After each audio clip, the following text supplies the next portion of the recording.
네, 목요일 첫 순서 이진동이 간다. 이진동 기자와 함께합니다. 어서 오십시오. 예, 안녕하십니까. 네, 오는데 막히지 않으셨나요? 예, 열심히 달려왔습니다. 지난주 방송 보시고 저희 유튜브 채널에 유부자님, 네. 유부자님께서 이런 댓글 남겨주셨습니다. 기자의 본분을 보여준 이진동 기자 매주 나와주세요.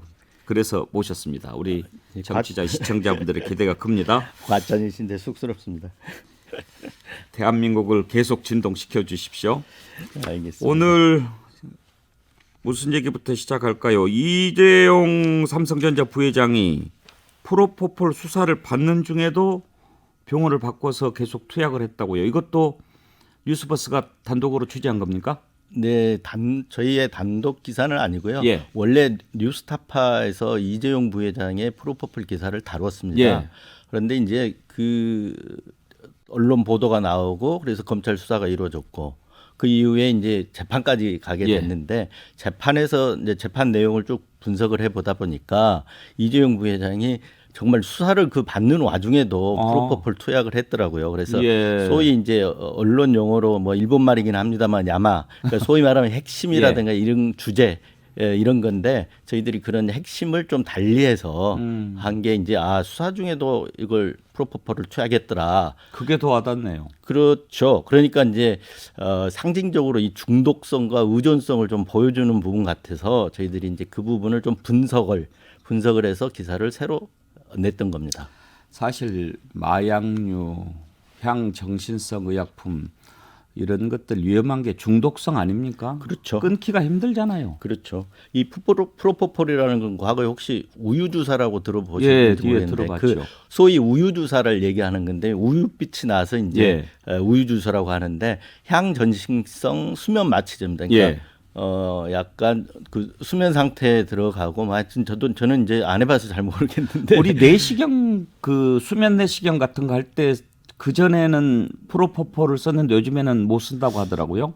그런가요? 예. 하여튼 그때도 과거에는 뭐 저도 썼다는 얘기를 들었습니다. 예. 네. 그러니까 이제 그걸 맞고 수면에 빠지고 나면 기분이 좋아지는 모양이죠. 그런 것 같습니다. 저도 뭐 안 해봐가지고 제대로 취재하려면 한번 맞아봐야 되는 거 아닙니까? 알겠습니다. 예. 그런데 몇 차례나 그런 걸로 밝혀졌습니까? 2015년부터 2019년 말까지 모두 41차례인데요. 이제 그 38차례에 대해서는 그러니까 38차례에 대해서 수사가 진행 중인데 그 뒤에 수사가 진행 중일 때 3차례가 추가로 나온 거죠. 그러니까 이게 이제 그 수사를 받는 병원 같은 경우는 문을 닫거나 이제 폐업을 했던 걸로 알고 있어요. 예. 문을 닫아버렸거든요. 그러니까 병원을 바꿔가지고 이제 수사 중에 바꿔서 투약을 한 거죠. 그렇군요. 그 수사를 받는 중에도 끊을 수가 없었다. 그 정도로 중독이 심했다. 이렇게 봐야 할까요? 네, 그렇습니다. 그런데 이제 저희들이 또 하나 관심을 네. 가졌던 부분은 그 이재용 부회장이 그런 프로포폴을 주로 언제 맞았느냐. 예. 이 맞은 걸 보니까 주로 이제 해외 출장을 나가기 직전이나 돌아온 직후였고요. 그리고 주로 이제 2017년 국정농단 사건 특검이 있었는데 이 특검 수사 당시 그리고 이제 재판이 이어졌을 때 그 재판 기간에 집중돼 있더라고요. 그리고 이제 삼성 바이오로직스 회계 사기 사건 수사 당시에도 프로포폴을 좀 찾았고요. 그래서 한 사례를 보면 국정농단 사건 그 수사를 받을 때 이재용 부회장이 처음에 구속영장이 청구가 됐었는데 기각된 적이 있었거든요. 근데 구속영장이 청구가 되면 구속영장 실질 심사를 법원에서 받고 영장 발부 여부가 결정될 때까지 서울구치소에 수감이 돼. 그렇죠. 대기를 해야 대기를 되잖아요. 하는 거죠. 그날 이제 수의를 입고 12시간 정도 이렇게 대기를 하고 1월 19일 날 2017년 1월 19일 날 새벽에 이렇게 나왔는데 그날 당일도 맞았던 것 같아요. 그러니까 이렇게 보면 이제 그 국정농단 사건 특검 수사나 그리고 삼성 바이오로직스 회계 사건 수사 같은 경우 다 삼성의 어떤 경영권 승계 문제하고 다 밀접하게 관련이 있거든요. 그래서 이런 걸 보면 이재용 부장의 어떤 심적 부담, 정신적인 부담, 중압감 이런 건 조금 이해해 볼 수 있을 것 같긴 한데 법원에서 이재용 부장이 앞으로는 이런 의혹이 생기지 않도록 하겠다. 예. 이렇게 얘기를 했다고 해요. 법원도 뭐 이런 어떤 반성한 걸 감안하고 그래서 뭐 정상 참작을 해서 벌금형으로 이렇게 내렸는데 예. 조금 법원에서 이렇게 좀 선처를 하지 않았나 이런 예. 생각은 듭니다. 왜냐하면 이 두 차례 한 번은 검찰 수사로 벌금 5천만 원에 약식 기소된 상황에서 추가로 이게 또 드러난 거거든요. 예. 근데 이게 재판에 가서 벌금형으로 이렇게 다른 분들은 이렇게 실형까지 나온 거 집행유예 나온 경우도 있고 그러거든요. 벌금 5천만 원이면은 이제 7천만 원입니다. 7천만 원. 네, 그리고 추징금이 1,700만 원이 아, 선고가 그렇군요. 됐습니다. 맨 네. 처음에 약식 기소했을 때 네, 5천만 5천만 원이고 원이었고요. 그다음에 이제 7천만 원인데 네, 법조 올해 출입하셨잖아요. 네. 벌금 7천만 원은 어느 정도입니까? 이게 양형 기준이 있는데 저도 뭐 이게 법조 출입했다고 또 다 아는 건 아니어서 예, 그러니까 다른 선례와 좀 비교를 해봤을 때 이게 사안마다 좀 다르거든요. 예. 이게 이제 그 전에 전과가 있느냐 없느냐 이런 것도 좀 감안이 될 예. 거고, 근데 이제 그 이재용 부회장 같은 경우는 동정의 전과가 없다는 이유도 정상 참작 사유로 삼았던 것 같아요. 예, 뭐 극도로 스트레스 많이 받고 긴장이 심하니까 그렇게 의존한 것 같은데 그렇다고 해서 중독성 있는 약물을 맞는 것 그것은 옳지 않죠. 예, 법원도 그런 점을 지적하긴 했습니다. 예, 그러니까 이런 양이 투약 양이라든가 투약 횟수가 상당히 많은 걸로 예. 봐가지고 사회적인 모범을 보여함에도 불구하고 여기에 의존하고 그러니까 의존한 거에 대해서는 예. 좀 죄책이 크다 이런 식의 어떤 그 법원의 판단이 좀 있었습니다. 네. 자, 다음으로 한번 넘어가 볼까요? 뉴스버스가 단독으로 보도했던 검찰의 고발 사주 의혹 사건 관련해서 그 뒤로 혹시 더 취재해서 좀 보도한 내용이 있으신가요? 저희들이 추가로 이렇게 취재해가지고 한 건 없고 지금 아마도 지금 이 소위 고발 사주라고 불리니까 이제 이 선거 개입 사건인데 예. 이게 좀 정체 상태가 아닌가 싶습니다. 그러니까 지금까지 윤곽들은 다 드러났고 예. 실체적으로 이제 어떤 그 입증할 자료들이 좀 나오고 해야 되는데 예. 결국 이제 공수처 수사가 좀 더디게 진행되다 보니까 아직 뭐 더 진전된 사안은 없습니다. 현재는 예. 약간의 답보 상태다 이렇게 볼 수 있을 것 같습니다. 공수처가 손준성 검사에 대해서 그동안 여러 차례 나와서 조사 받아라 했는데 조사 안 받고 또 체포영장 청구했는데 기각됐고 그래서 이제 사전 구속영장까지 청구했는데 그것도 기각이 됐잖아요. 그렇죠. 도대체 어떻게 수사를 했길래 이렇게 기각이 되는가 많은 국민들이 좀 속이 터졌어요. 그렇죠. 공수처 출범 당시부터 이제 이런 수사력 문제가 좀 우려가 되긴 했는데 아마 그런 어떤 우려했던 문제들이 지금 나타나고 있는 게 아닌가 이렇게 생각이 되고요. 예.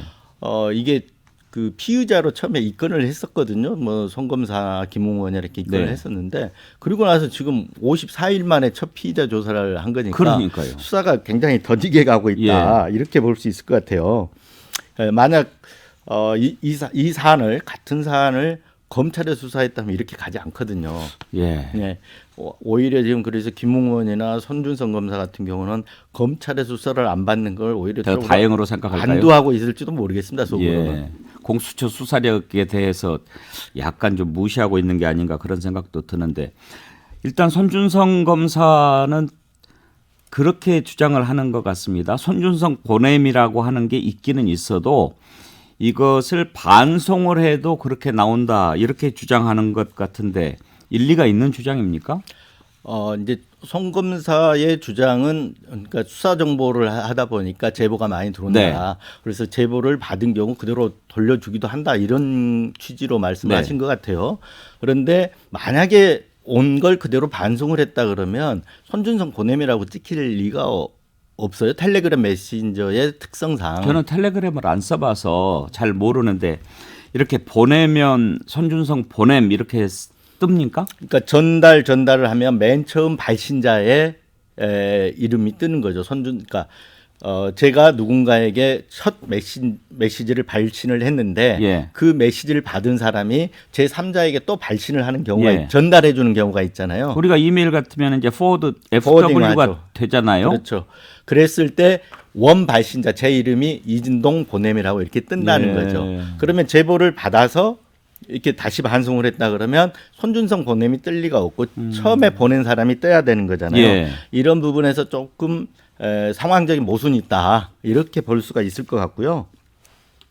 또 하나는 손준성 검사가 받은 그러니까 소위 말하면 조성은 씨에게 전달된 그 파일들이 예. 다 문서 파일이 아니고 사진 파일이잖아요. 예.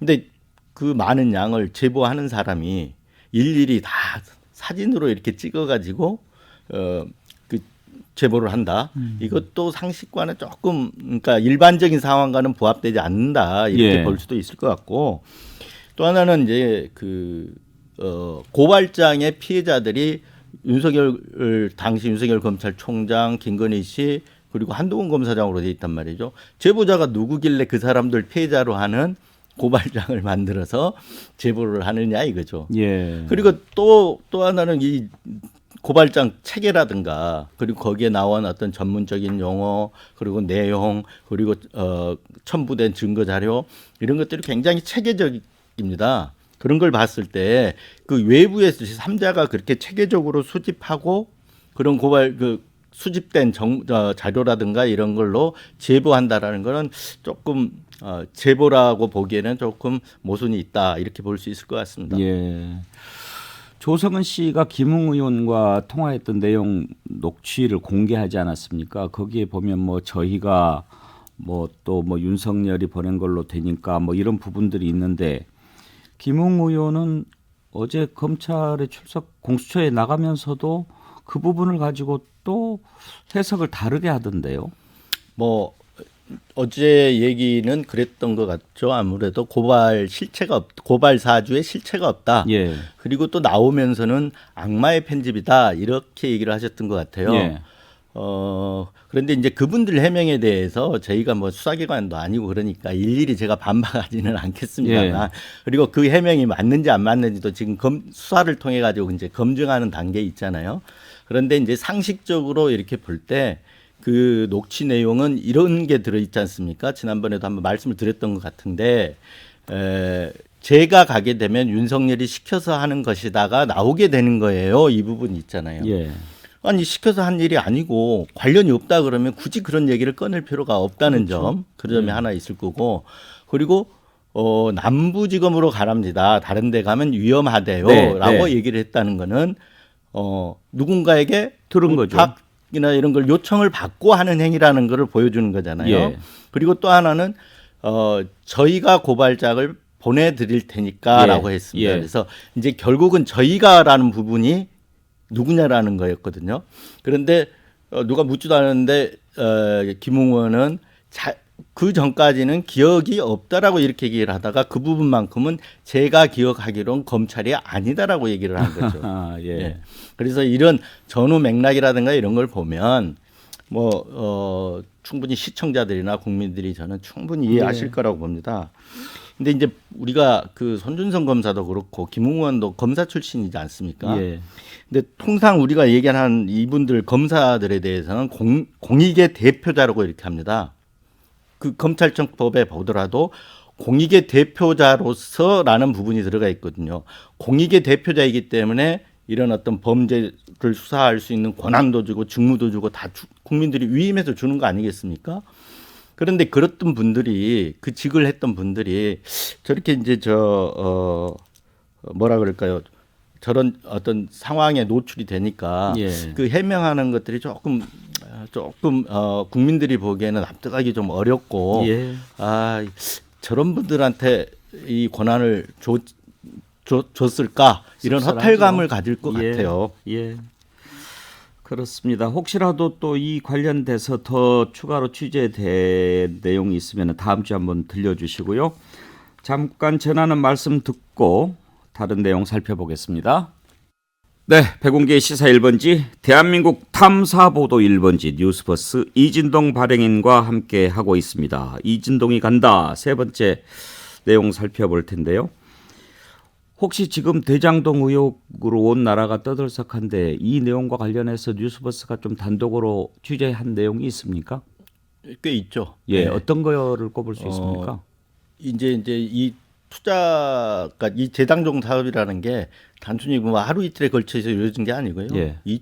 거슬러 가면 2009년 이때부터 이제 쭉 진행돼 왔던 거거든요. 그래서 저희들은 이제 초기 이 사업을 시작하고 결국은 중요한 건 돈이 이런 그 개발 사업은 제일 중요한 게 자금 조달이거든요. 예.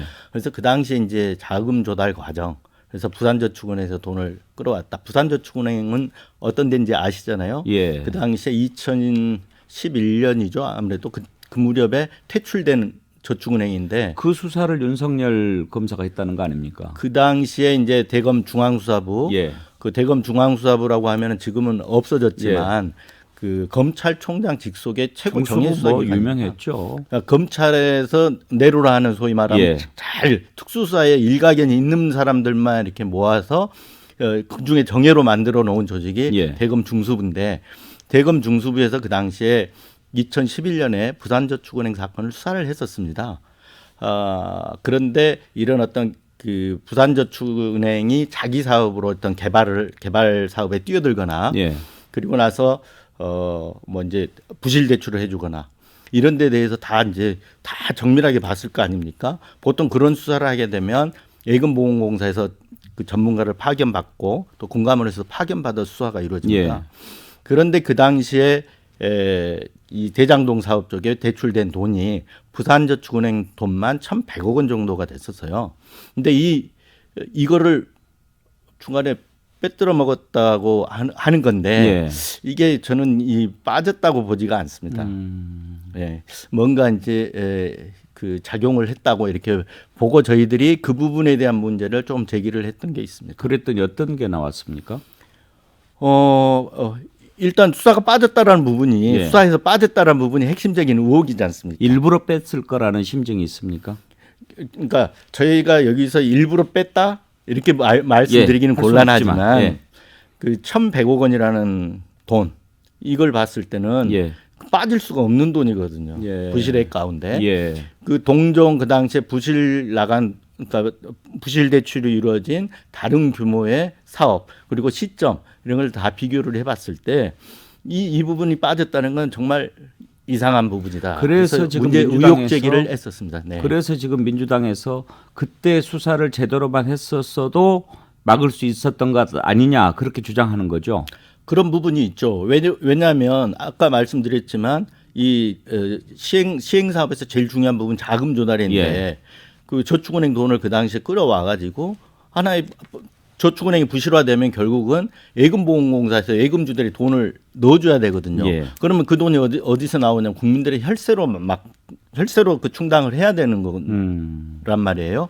그러니까 이게 수사가 됐다면 제대로 수사가 됐다면 그 당시에 대상자들도 똑같은 사람입니다. 지금 남욱 변호사, 예. 정영학 회계사 이런 분들 똑같은 분들이 등장인물도 똑같기 때문에 수사만 제대로 됐다 그러면 지금까지 이렇게 흘러오지 않았을 거다. 이렇게 얘기를 하는 것도 논리적으로 크게 어긋나지는 않다고 봅니다. 지금 이제 야권에서는 계속해서 유동규라고 하는 사람이 이재명 시장의 측근이 아니냐.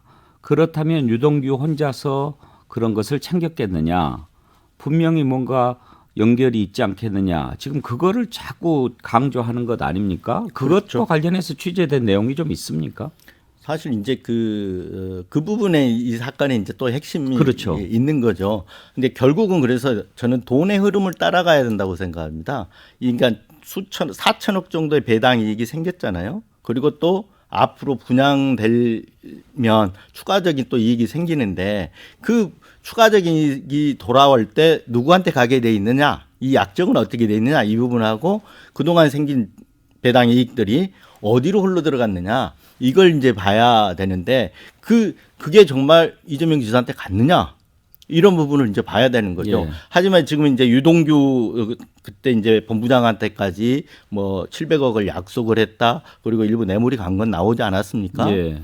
그렇다 그러면 이제 앞으로는 이 부분에 대한 수사가 있겠죠. 돈의 흐름을 따라가면서 수사가 있을 거고요. 또 하나의 문제는 이제 이재명 지사의 이게 그 정책적인 책임이냐 내지는 만약에 정말 돈이 갔다 그러면 이거는 배임 행위가 입증이 되는 거잖아요. 근데 배임 행위라는 게 굉장히 어려운 문제거든요. 예. 의도성을 입증을 해야 되기 때문에 그래서 입증이 잘 안 되기 때문에 이제 뇌물이 갔다. 그러면 이제 그걸 해서 배임의 의도가 있다 이렇게 보고 검찰이 이제 기소를 하거나 이렇는데 현재까지 제가 보기에는 아직은 그 정책적인 문제다. 그 이상으로 이렇게 확대가 된 상태는 아닌 걸로 알고 있습니다. 없어 보인다. 어제 이제 핵심 인물 세 사람 영장 심사하지 않았습니까? 김만배, 남욱, 정민용. 이거 영장 발부가 될까 안 될까 너무 궁금해서 이거 기다리느라고 제가 어제 잠을 늦게 잤어요. 1시 네. 다 돼서 결정을 하더라고요. 근데 김만배, 남욱 두 사람은 구속이 됐는데 정민용 변호사는 기각이 됐어요. 왜 기각이 된 거라고 보십니까? 저도 이제 그 부분이 조금 궁금했는데 아직 이제 기각 사유는 증거 인멸의 우려가 없다라는 거였거든요. 예, 도망이나 예, 도주나 증거 인멸이 없다고만 나왔기 때문에 어떤 혐의에 대해서 구체적으로 이제 알지는 못하지만 두 가지로 추론을 해볼 수가 있을 때 하나는 소명이 확실하게 됐다. 소명이 확실하게 됐기 때문에 증거 인멸의 우려가 없다. 이렇게 볼 수도 있는 부분이 있고 기소의 자신감. 네, 하나는 소명이 부족했다. 이렇게도 볼 수 있을 것 같습니다. 네. 소명이 부족했기 때문에 이제 기각을 할 수도 있는 건데 지금 나온 걸로 봐가지고는 제가 판단해 보건데, 그러니까 유동규 본부장한테 가는 그 남욱 변호사가 그러니까 35억 원을 뇌물로 받단 말입니다. 그런데 이 뇌물이 전달되는 과정에 그 정민영 변호사가 있어요. 그래서 아직까지는 단순히 이 중간 경로 이렇게만 본 게 아닌가 싶기도 하고 이 부분은 수사가 진행되는 걸 조금 지켜봐야 할 것 같습니다. 제가 이번에 수사하는 걸 보면서 정말 궁금한 게 하나 있는데 법조를 잘 하시니까 좀 물어보고 싶습니다. 정영학 회계사는 아예 영장 청구를 하지 않았잖아요. 그렇죠. 그걸 보면 이제 뭐 우리나라가 플리바겐 제도가 있지는 않지만 대충 그런 차원에서 어느 정도 수사 협조를 약속하고 영장은 청구하지 않고 그냥 기소만 하는 걸로 이렇게 한 것 같아 보이고 이제 그러면서 뭐 이런저런 정보를 받아내는 것 같은데 혹시 영장을 청구할 때 영장이 기각될 수도 있게끔 청구하기도 합니까? 저는 그렇게 하지는 않을 거라고 봅니다. 이 사안이 그렇게 하기에는 굉장히 국민들이 지켜보는 눈도 많고 사안이 상당히 심각하지 않습니까? 예. 뭐 특검을 뭐 하자고 주장하는 쪽도 있고요. 그럼 특검이 될 수도 있는 거거든요. 이게 지금 당장은 안 되더라도 이게 어느 정도 수사가 제대로 마무리를 못했다 그러면 또 언젠가 또 경험칙으로 볼 또 되살아나기도 하거든요. 그러면 이게 나중에 어떻게 전개될지는 모르는데 검찰이 그런 식으로 일부러 부실하게 해서 영장이 기각되게 해준다? 이거는 조금. 그리고 영장 청구했다가 기각되면 그 검사도 뭐 불이익이 있을 거 아닙니까? 뭐 고가에 반영이 된다든가. 뭐 그런 부분은 있을 텐데요. 그런 점보다는 지켜보는 눈이 많다. 그리고 사안이 그렇게 하기에는 너무 심각한 사안이다. 이렇게 얘기할 수 있을 것 같습니다. 아무튼 이 사건 수사가 어떻게 되느냐에 따라서 수사 전체도 그렇고 앞으로 대선판에 미치는 영향이 매우 클 텐데 이것과 관련해서도 혹시 뉴스버스에서 또 새로운 내용이 있으면 언제든지 연락을 주십시오. 저희가 요일을 바꿔서라도 모시겠습니다. 알겠습니다. 뭐 저희들 뭐 늘상 하는 일이 계속 이런 사건들을 또 추적하고 탐사하는 거기 때문에 항상 연락을 드리도록 하겠습니다. 고맙습니다. 결국은 이제 이번 대선은 아까 저희가 고발장을 만들어서 보내드릴 테니까 하는 저희 그리고 어제 김만배 대주주도 화천대유 대주주도 구속되면서 그분 얘기를 했는데 저희나 그 부분을 좀 물어볼 텐데 놓쳤네요. 시간이 다 지나서. 다음 주에 뵙겠습니다. 고맙습니다. 그렇게 하겠습니다. 이진동이 간다. 뉴스버스 발행은 이진동 기자와 함께 했습니다. 시사 1번지 여기서 줄이고요. 잠시 후에 1번지 똑똑으로 돌아오겠습니다.